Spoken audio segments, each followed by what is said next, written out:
Namaste friends, welcome back to our second PUC chemistry class. Previous video nalli we studied some important terms and their definitions like unsaturated solution, saturated solution, supersaturated solution, dissolution, crystallization, dynamic equilibrium ಇವುಗಳ ಬಗ್ಗೆ ತಿಳ್ಕೊಂಡ್ವಿ. ಇವಾಗ ಒಂದು exact solubility definition ನ ನೋಡೋಣ. Solubility definition ನೋಡ್ರಿ. The solution which is in dynamic equilibrium with undissolved solute is the saturated solution and contains the maximum amount of solute dissolved in a given amount of solvent. Thus, the concentration of solute in such a solution is its solubility. ಅಂದ್ರೆ dynamic equilibrium ಅಲ್ಲಿ ಇರೋ saturated solution ಅಲ್ಲಿ given amount of solvent ಅಲ್ಲಿ maximum amount of solute dissolve ಆಗಿರೋ concentration ನೇ solubility ಅಂತ ಹೇಳ್ತೀವಿ. ಒಂದು ಎಕ್ಸಾಂಪಲ್ ನೋಡಿ, ಇಲ್ಲೇ NaCl ಸಾಲ್ಯುಬಿಲಿಟಿ ನೋಡೋಣ. Solubility in water nearly 360 gram per litre at 25 degree Celsius. ಅಂದ್ರೆ 25 ಡಿಗ್ರಿ ಸೆಲ್ಸಿಯಸ್ ಟೆಂಪರೇಚರ್ ಅಲ್ಲಿ 1 ಲೀಟರ್ ವಾಟರ್ ಅಲ್ಲಿ ಮ್ಯಾಕ್ಸಿಮಮ್ 360 ಗ್ರಾಮ್ NaCl ಅಂದ್ರೆ ಸೋಡಿಯಂ ಕ್ಲೋರೈಡ್ ಏನಾಗೈತಿ ಡಿಸಾಲ್ವ್ ಆಗೈತಿ. ಅಂದ್ರ 360 ಗ್ರಾಮ್ NaCl ಕಂಪ್ಲೀಟ್ಲಿ ಡಿಸಾಲ್ವ್ ಆದ್ಮೇಲೆ ಇನ್ನ NaCl ಆಡ್ ಮಾಡಿದ್ರ ಅದು ಡಿಸಾಲ್ವ್ ಆಗಲ್ಲ. ಆ ಎಕ್ಸ್ಟ್ರಾ NaCl ಏನಾಗುತ್ತೆ ಅನ್ಡಿಸಾಲ್ವ್ ಆಗಿ ಹಂಗೆ ಉಳಿಯುತ್ತ. ಸೊ ಈ ಇದ್ರದ್ದು NaCl ವಾಟರ್ ಒಳಗಿರೋ ಸಾಲ್ಯುಬಿಲಿಟಿ ಹೇಳ್ಬೇಕಂದ್ರೆ ಏನ್ ಹೇಳ್ಬೇಕಂದ್ರೆ 25 ಡಿಗ್ರಿ ಸೆಲ್ಸಿಯಸ್ ಅಲ್ಲಿ NaCl ನ ಸಾಲ್ಯುಬಿಲಿಟಿ ಎಷ್ಟು ಐತಿ ಅಂದ್ರ 360 gram per litre of water. ಅಂದ್ರೆ ವಾಟರ್ ಒಳಗೆ NaCl ಹಾಕಿದ್ರೆ ಅದರ ಸಾಲ್ಯುಬಿಲಿಟಿ ಎಷ್ಟೈತಿ 360 ಗ್ರಾಮ್ ಪರ್ ಲೀಟರ್ ಐತಿ. ಎಷ್ಟು ಟೆಂಪರೇಚರ್ಗೆ 25 ಡಿಗ್ರಿ ಸೆಲ್ಸಿಯಸ್ ಟೆಂಪರೇಚರ್ಗೆ. ಈಗ ನೋಡ್ರಿ, ಈ ಸಾಲ್ಯುಬಿಲಿಟಿಗೆ ಫ್ಯಾಕ್ಟರ್ಸ್ ಆಫ್ ಮಿಕ್ಸಿಂಗ್ ಅದಾವ. ಅಂದ್ರೆ ಇಟ್ ಡಿಪೆಂಡ್ಸ್ ಅಪಾನ್ ಈ ಸಾಲ್ಯುಬಿಲಿಟಿ ಎದ್ರ ಮೇಲೆ ಡಿಪೆಂಡ್ ಆಗುತ್ತೆ ಅಂತಂದ್ರ nature of solute, nature of solvent, temperature and pressure. Last previous video ಒಳಗೆ ನಾವೇನ್ ನೋಡಿದ್ವಿ, ನೇಚರ್ ಆಫ್ ಸೊಲ್ಯೂಟ್ ಮತ್ತೆ ನೇಚರ್ ಆಫ್ ಸಾಲ್ವೆಂಟ್ ಹೆಂಗ್ ಅಫೆಕ್ಟ್ ಮಾಡ್ತೈತಿ ಸಾಲ್ಯುಬಿಲಿಟಿನ ಅಂತ ನೋಡಿದ್ವಿ. ಇವತ್ತಿನ ಈ ವಿಡಿಯೋದಾಗ ನಾವೇನ್ ನೋಡೋಣ, ಟೆಂಪರೇಚರ್ ಮತ್ತೆ ಪ್ರೆಷರ್ ಸಾಲ್ಯುಬಿಲಿಟಿ ಮೇಲೆ ಹೆಂಗ್ ಅಫೆಕ್ಟ್ ಮಾಡ್ತೈತಿ ಅಂತ ನೋಡೋಣ. ಅದು ಯಾವ್ದ್ರಿ, effect of these factors in solution. ಎಂತ solution? Solid in liquid, gas in liquid solution ಒಳಗ. ನೆಕ್ಸ್ಟ್ ನೋಡ್ರಿ, effect of temperature on solubility of solid in liquid. ಇಲ್ಲಿ ಏನಾಗುತ್ತೆ, ಇಲ್ಲಿ ಹೆಂಗೆ ಎಫೆಕ್ಟ್ ಆಗುತ್ತೆ ನೋಡ್ರಿ, which is explained using Le Chatelier's principle. ಹಾಗಾದ್ರೆ ಲೀ-ಚಟಿಲಿಯಸ್ ಪ್ರಿನ್ಸಿಪಲ್ ಏನ್ ಹೇಳ್ತೈತಿ? Le Chatelier's principle states that when a system at equilibrium is disturbed by a change in temperature, concentration or pressure, the equilibrium shifts in such a way as to oppose the change and again attain equilibrium. ಅಂದ್ರ ಒಂದು equilibrium ಅಲ್ಲಿ ಇರೋಂಥ reaction ಗೆ temperature, concentration ಅಥವಾ pressure change ಆದ್ರ ಆ reaction ಏನ್ ಮಾಡತ್ತಂದ್ರ ಆ ಚೇಂಜ್ ನ ಅಪೋಸ್ ಮಾಡಾಕ ಶಿಫ್ಟ್ ಆಗುತ್ತೆ. ಇದು ಲೀ-ಚಟಿಲಿಯಸ್ ಪ್ರಿನ್ಸಿಪಲ್ ಹೇಳ್ತೈತಿ. ಇಲ್ಲಿ ಏನಾಗುತ್ತ, ಎಫೆಕ್ಟ್ ಆಫ್ ಟೆಂಪರೇಚರ್ ಹೆಂಗ ಎಫೆಕ್ಟ್ ಆಗುತ್ತಂತಂದ್ರೆ ಇದ್ರೊಳಗ ಎರಡು type based on heat of dissolution ಒಳಗ. ಫಸ್ಟ್ ಟೈಪ್ ಎಂಡೋಥರ್ಮಿಕ್ ಡಿಸಲ್ಯೂಷನ್ ಆದ್ರೆ ಏನಾಗುತ್ತೆ, endothermic means heat is absorbed during dissolution. So endothermic dissolution ಒಳಗೆ ಏನಾಗುತ್ತಂದ್ರ ಇನ್ಕ್ರೀಸ್ ಇನ್ ಟೆಂಪರೇಚರ್, ಸಾಲ್ಯುಬಿಲಿಟಿ ಏನಾಗುತ್ತೆ ಇನ್ಕ್ರೀಸ್ ಆಗುತ್ತೆ. ಅಂದ್ರ ಈ ಕೇಸ್ ಒಳಗ ಸೊಲ್ಯೂಟ್ ಡಿಸಾಲ್ವ್ ಆಗುವಾಗ ಹೀಟ್ ಅಬ್ಸಾರ್ಬ್ ಆಗುತ್ತೆ.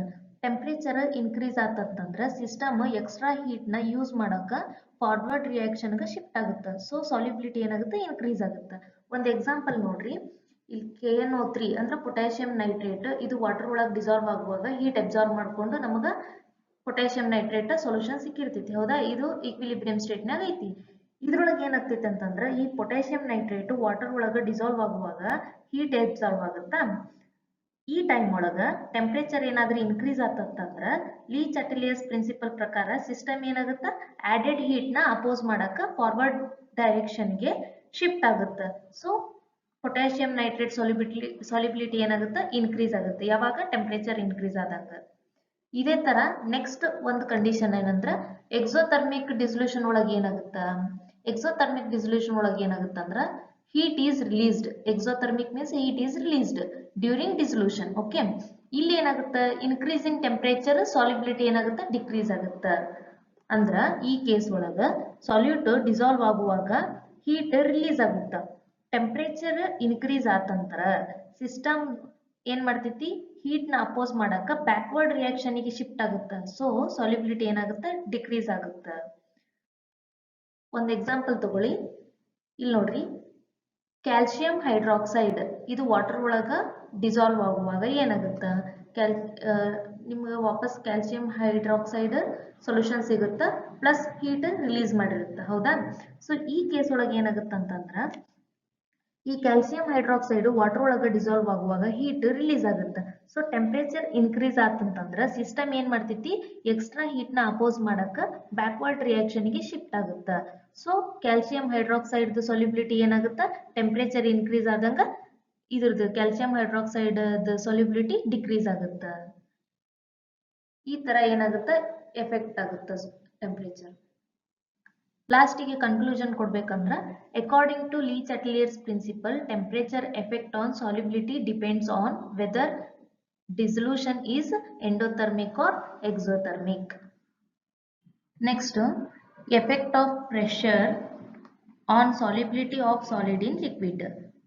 Pressure has negligible, almost no effect on the solubility of solids in liquids because solids and liquids are incompressible. ಅಂದ್ರೆ generally pressure change liquid ಅಲ್ಲಿರೋ solid ಸಾಲ್ಯುಬಿಲಿಟಿನ ಅಫೆಕ್ಟ್ ಮಾಡಲ್ಲ. ಯಾಕೆ ಮಾಡಲ್ಲ? ರೀಸನ್ ನೋಡ್ರಿ, solids and liquids are almost incompressible. Change in pressure does not significantly change volume, hence equilibrium is not shifted. Reason ನೋಡ್ರಿ, solid ಮತ್ತು liquids almost incompressible ಆಗಿರ್ತವು. So pressure increase ಅಥವಾ ಡಿಕ್ರೀಸ್ ಆದ್ರೂ ವಾಲ್ಯೂಮ್ ಏನಾಗಲ್ಲ, ಚೇಂಜ್ ಆಗಲ್ಲ. Le Chatelier's principle ಪ್ರಕಾರ pressure change equilibrium shift ಆಗೋದು only gases involve ಆದಾಗ. ಸಾಲಿಡ್ ಲಿಕ್ವಿಡ್ ಸೊಲ್ಯೂಷನ್ ಒಳಗ ಗ್ಯಾಸ್ ಇಲ್ಲ. So pressure effect negligible, means no effect. Conclusion ನೋಡಿ, solubility of solid in liquids is independent of pressure. Pressure effect can be ignored for solids. Solubility of solid in liquid pressure ಮೇಲೆ depend ಆಗಲ್ಲ. Next ನೋಡ್ರಿ, effect of pressure of solubility of gas in liquid which is explained by Henry's law. Henry law statement ನೋಡೋಣ. It states that at a constant temperature the solubility of gas in liquid is directly proportional to the partial pressure of the gas present above the surface of liquid or solution. ಅಂದ್ರೆ Henry law ಪ್ರಕಾರ ಏನಂತಂದ್ರೆ, ಒಂದು particular ಟೆಂಪರೇಚರ್ಗೆ gas solubility partial ಪ್ರೆಷರ್ಗೆ directly proportional ಆಗಿರುತ್ತೆ. ಅಂದ್ರೆ gas partial pressure ಏನಾದರೂ increase ಆತಂದ್ರೆ ಗ್ಯಾಸ್ ಸಾಲ್ಯುಬಿಲಿಟಿ ಕೂಡ ಇನ್ಕ್ರೀಸ್ ಆಗುತ್ತೆ.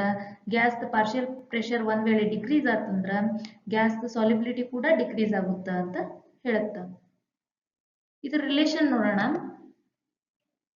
Partial pressure is directly proportional to solubility, ಕರೆಕ್ಟಾ? ಈಗ ನೆಕ್ಸ್ಟ್ ನೋಡ್ರಿ, partial pressure is directly proportional to concentration ಅಂತ ಬರಿತೀವಿ. ಯಾಕ? ಸಾಲ್ಯುಬಿಲಿಟಿನ ನಾವು ಸೊಲ್ಯೂಟದ್ದು ಕಾನ್ಸಂಟ್ರೇಷನ್ ಎಷ್ಟೈತೆ ಅನ್ನೋದ್ರ ಮೇಲೆ ಅದರ ಸಾಲ್ಯುಬಿಲಿಟಿ ಹೇಳ್ತೀವಲ್ಲ, ಅದಕ್ಕೆ partial pressure is directly proportional to the concentration ಅಂತಾನೂ ಬರ್ಕೋಬಹುದು. ನೆಕ್ಸ್ಟ್ ನೋಡ್ರಿ, partial pressure is directly proportional to mole fraction. ಈಗ ನಾವು ಕಾನ್ಸಂಟ್ರೇಷನ್ ನ ಮೋಲ್ ಫ್ರಾಕ್ಷನ್ ಮುಖಾಂತರ ಎಕ್ಸ್ಪ್ರೆಸ್ ಮಾಡ್ತೀವಿಲ್ಲ, so partial pressure is directly proportional to mole fraction ಅಂತ ಬರಿತೀನಿ. ನೆಕ್ಸ್ಟ್ ಮ್ಯಾಥಮೆಟಿಕಲಿ ಹೆಂಗ್ ಬರಿಬಹುದು ಅಂದ್ರೆ, P is directly proportional to X ಅಂತ ಬರಿಬಹುದು, ಅಥವಾ P is equal to, ಈ ಪ್ರೊಪೋರ್ಷನಾಲಿಟಿ ಸೈನ್ ನ ತೆಗಿಬೇಕಾದ್ರೆ ನಾವೇನ್ ಮಾಡ್ತೀವಿ, ಒಂದು ಕಾನ್ಸ್ಟೆಂಟ್ ಆಡ್ ಮಾಡ್ಬೇಕು. ಇಲ್ಲಿ ಏನ್ ಮಾಡ್ತೀವಿ, KH ಅಂದ್ರೆ ಹೆನ್ರಿ ಕಾನ್ಸ್ಟೆಂಟ್ ಇದು. So P is equal to KH into X ಅಂತ ಬರಿತೀವಿ. Where P is equal to partial pressure of the gas, X is equal to mole fraction of the gas in solution, KH is equal to Henry law constant. So ನಾವೇನ್ ಹೇಳ್ಬೋದು, partial pressure is directly proportional to the solubility of gas ಅಂತಾನು ಹೇಳ್ಬೋದು, ಅಥವಾ partial pressure is directly proportional to the concentration of gas ಅಂತ ಆದ್ರೂ ಹೇಳ್ಬೋದು, ಅಥವಾ partial pressure is directly proportional to the mole fraction of gas ಅಂತಾನೆ ಹೇಳ್ಬೋದು. So conclusion ಏನ್ ಹೇಳ್ಬೋದು, increase in pressure gas solubility increase, decrease in pressure gas solubility decrease, because ಅವೆರಡು ಏನದವ್ರಿ, pressure ಮತ್ತು ಪಾರ್ಷಿಯಲ್ ಪ್ರೆಷರ್ ಮತ್ತು ಸಾಲ್ಯುಬಿಲಿಟಿ ಎರಡು ಡೈರೆಕ್ಟ್ಲಿ ಪ್ರೊಪೋರ್ಷನಲ್ ಅದಾವು. So pressure increase ಆದ್ರೆ ಸಾಲಿಬಿಲಿಟಿನೂ ಇನ್ಕ್ರೀಸ್ ಆಗುತ್ತೆ, ಪ್ರೆಷರ್ ಡಿಕ್ರೀಸ್ ಆದ್ರೆ ಸಾಲಿಬಿಲಿಟಿನೂ ಡಿಕ್ರೀಸ್ ಆಗುತ್ತೆ. ನೆಕ್ಸ್ಟ್ ನೋಡ್ರಿ ಮೀನಿಂಗ್ ಆಫ್ KH ಅಂದ್ರೆ Henry law constant. KH value depend on the nature of gas.